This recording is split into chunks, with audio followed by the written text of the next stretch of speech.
Our next speaker will be online as well. He's Harrison Krantz from the University of Arizona, and he will be presenting the Stewart Observatory LEO Satellite Photometric Survey. So, Harrison, the screen is yours. Thank you. Good morning. Oh, need to stop sharing before I can start. Hey, here.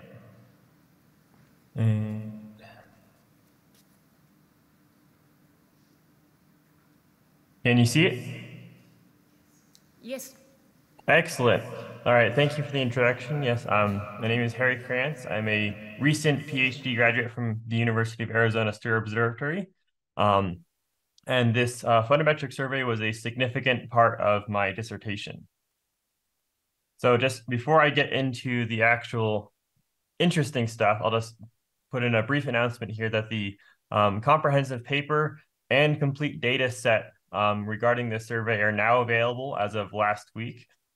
So I encourage you to go check these out. This includes much more information than I'm able to fit into this brief talk. So if you have more interest, I encourage you to go read the paper. And if you want to work with the data is freely available. So the LEO Satellite Photometric Survey. The overarching goal here is to answer the key question of how bright are these satellites? And this question isn't as easy to answer as just measuring the satellites and saying how bright they are. We want to conduct real brightness measurements. We don't want to do a simulation because satellite brightness is really hard to model accurately. And even if you make a model, we need to validate that that model is actually capturing the full situation.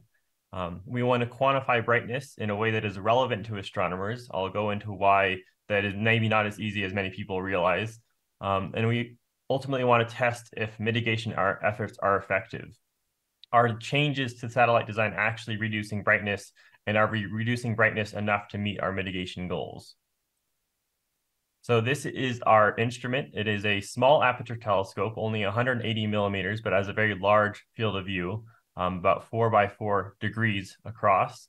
It is a purpose-built system for observing satellites that we actually created for our research before Starlink was even in the sky. It is in this unique mobile enclosure, so we can relocate it for different projects. So how do we observe LEO satellites? We can and do track satellites on limited occasions. However, for the survey, it was easier to automate a snapshot or wait and catch method where we point the telescope to where we know the satellite's going to be and trigger the camera shutter at the time that the satellite is crossing, producing a set of images kind of like this. So we have a background image of just the stars and then a second image of the same field, but now with the satellite streak in it.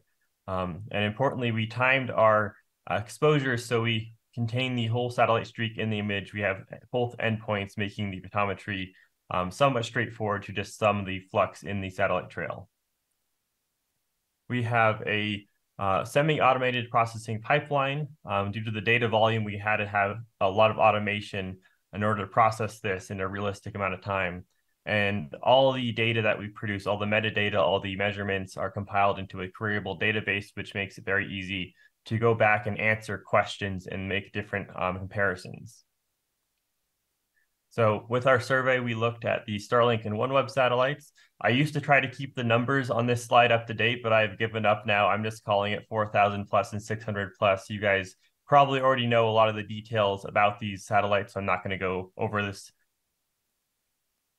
Specifically, though, we did look at all the different versions of the Starlink satellites.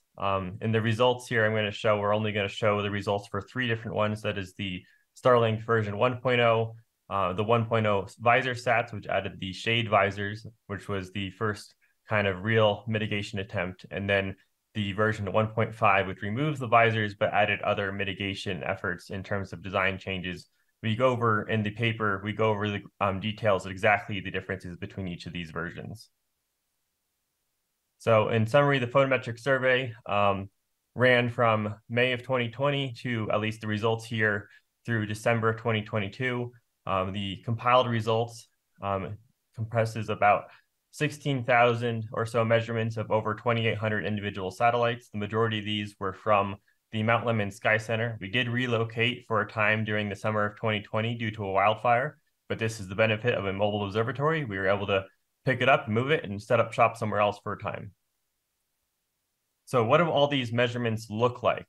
So we plot our measurements, what we're calling a sky plot. So this is looking up at the sky. Zenith is in the center. We have the horizon around the outside. And then each of these points is a measurement where we observe the satellite in the sky, and the color is the brightness. Though you'll look here and you don't really see much interesting going on. They're kind of brighter towards the top of the sky, kind of dimmer towards the horizon. But there's an inconsistency here, which is the position of the sun at the time of the observation. We've plotted the sun here for every one of these measurements, and you'll see the sun moves throughout the night and then throughout the year during different seasons. So our reflection geometry for each of these measurements is inconsistent. So to fix this, we rotate each of the measurement points around zenith such that the sun is at the same azimuth. And once we do this, we start to see some interesting things coming out of the data. So here are 4 sky plots for the 4 different satellites here, the 3 Starlink versions, and then OneWeb for comparison. We have the kind of summary statistics here, including median, brightness, brightest measurement in the set, and then the interdecile range, which is, I think, the important numbers if you want something to take away here. The interdecile range is essentially representative of the typical brightness of these satellites. So if you just saw one of these satellites in the sky without knowing where you saw it or other information, it is most likely going to fall into this interdecile range. And then looking at the plots here, you can see the distribution of that range of brightness on the sky, and importantly, the comparisons of the different satellite versions. And you can look at the colors here, and essentially anything that is orange or brighter, so that's orange, yellow, or white, is above that 7th magnitude threshold that people have suggested as a recommendation for brightness limitation. And you can see how the visor sats have drastically reduced brightness on kind of half the sky, but on the half the sky opposite the sun, they're actually very much slightly brighter than the original version, as that visor actually increased the reflecting area. And then version 1.5, which removed the visors, you can again see the difference, but then overall the mitigation efforts they implemented slightly reduced the median brightness compared to the first Starlink version. And then for complete comparison, OneWeb is notably dimmer across the sky than Starlink, but still kind of exceeds that 7th magnitude threshold in a small region near zenith. So these are the big questions we were trying to answer. How bright are these satellites?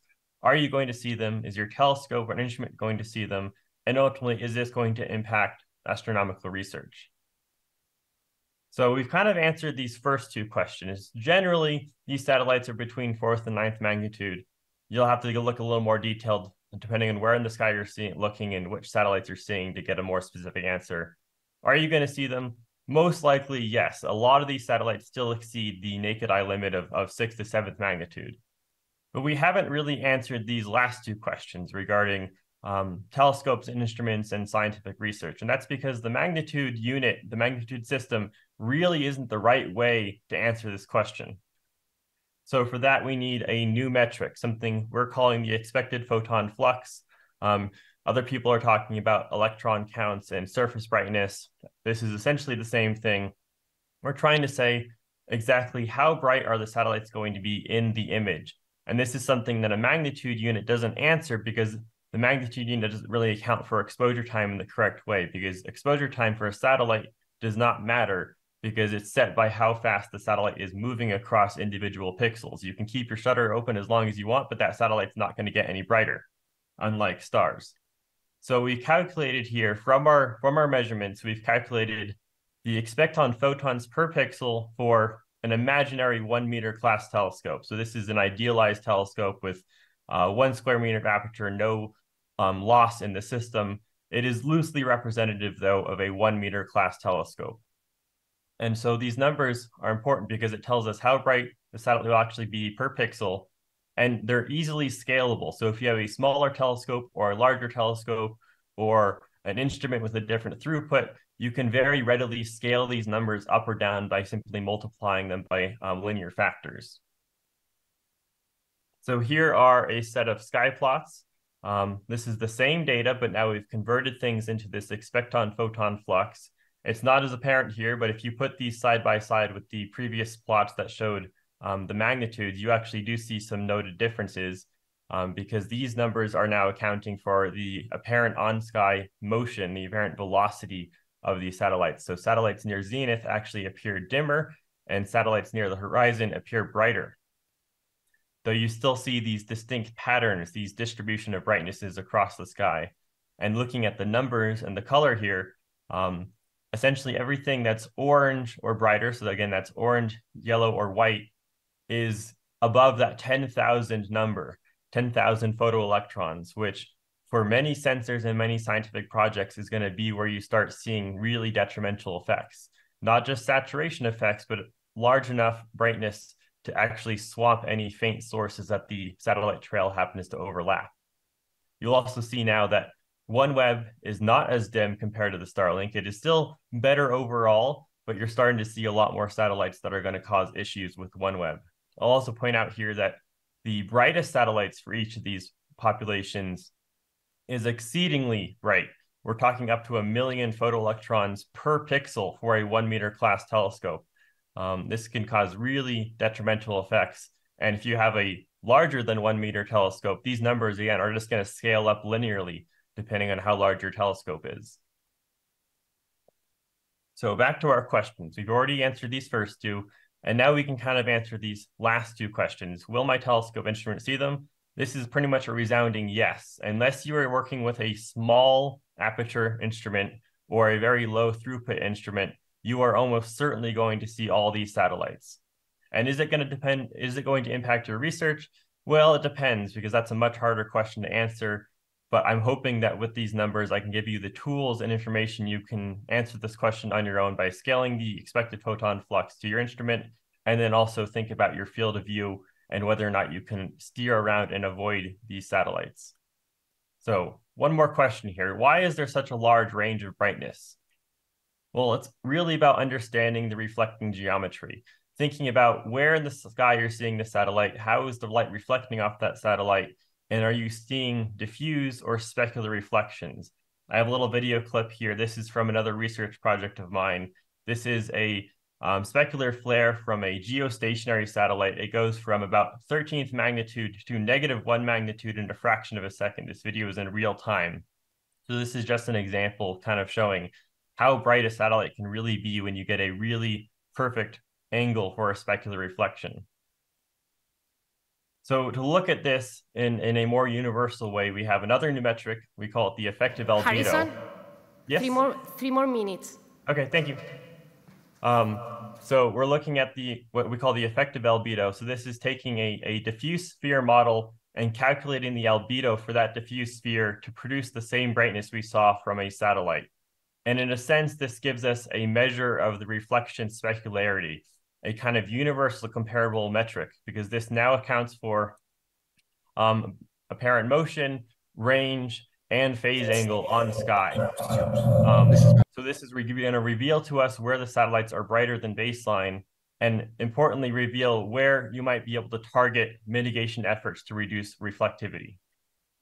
So again, here another set of sky plots, again showing the same data as before, but now we've calculated the effective albedo, and you can really start to see where in the sky these satellites are reflecting more specularly than diffuse, and you can see how the different mitigation efforts have been effective.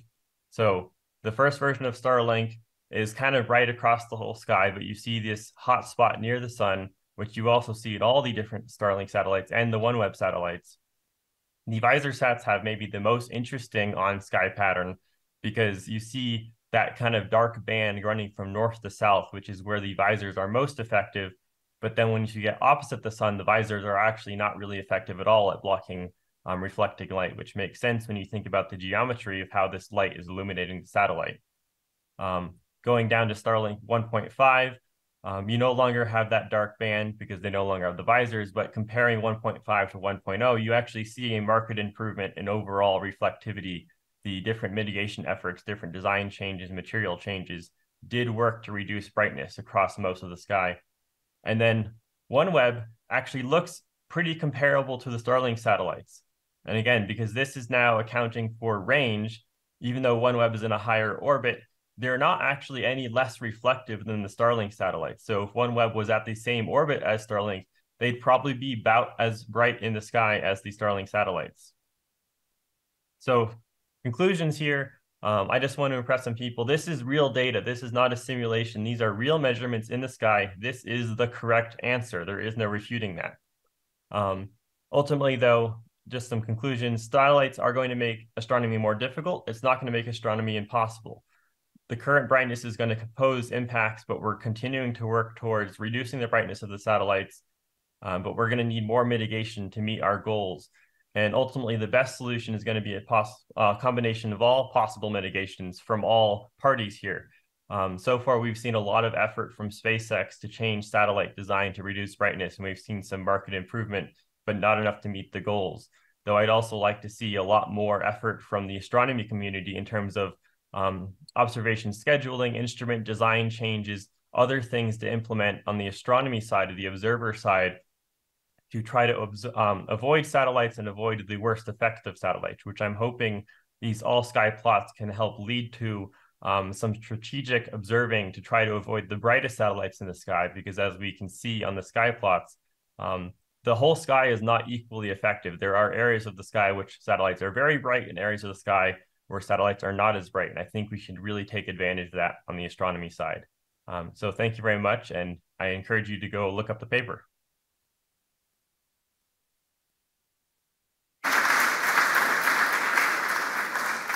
So thanks, Harrison, for the next presentation. Actually, there is, well, online on-site question because it's Federico asking it.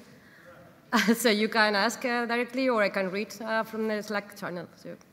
Can you read it to me? No, it's not working, your mic. Let's see. Oh, I got it here. Okay. Yeah, now there is. Right, Harry, okay, you can read it maybe, but the question was why the OneWeb plot looks like it's clumped in the middle of the polar plot and not the Yes, very ones. good question. I don't have a definitive answer. I have thought about it a lot, and my best explanation has to do with the way we do the observation scheduling, which is detailed in the paper, but essentially it's a randomized process based on which satellites are visible at the time. And so early in the evening, both Starlink and OneWeb are visible, so they're competing for observation time in terms of the scheduler. But then as the evening gets later, Starlink is eclipsed and no longer visible, whereas OneWeb is visible longer into the night, so you get this clumping of observations towards the middle of the sky. I don't know if that is actually what's happening, but that is my best explanation. Okay, another question, yeah, on the audience? This is Benjamin Winke speaking. Thanks a lot for the fantastic talk. I have two quick questions. The first one is, have you also studied how image stacking would change the outcome? I mean, if you reject for outliers and stuff. And the second question is, when you do, how much would the equipment cost in total? And would you also share your software and stuff so that one could try similar observations at other places? Because this is also highly dependent on where you are in latitude, in geographic latitude, right? Yes, very good questions. So we have not done any experiments in terms of stacking with our data. For this survey, we were really just interested in measuring the brightness of the satellites. In terms of trying to mitigate them, we didn't do much research. And to your second question, so I don't know off the top of my head exactly the total cost of equipment.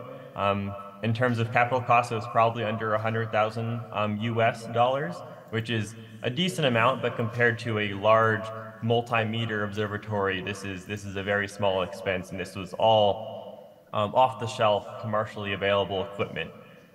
So very possible for other people to replicate our system if they wanted to. In terms of software, it is currently not available due to some licensing and regulation issues. However, we may be able to get around those in the future. It's an ongoing topic within our group, but at the time it is not available.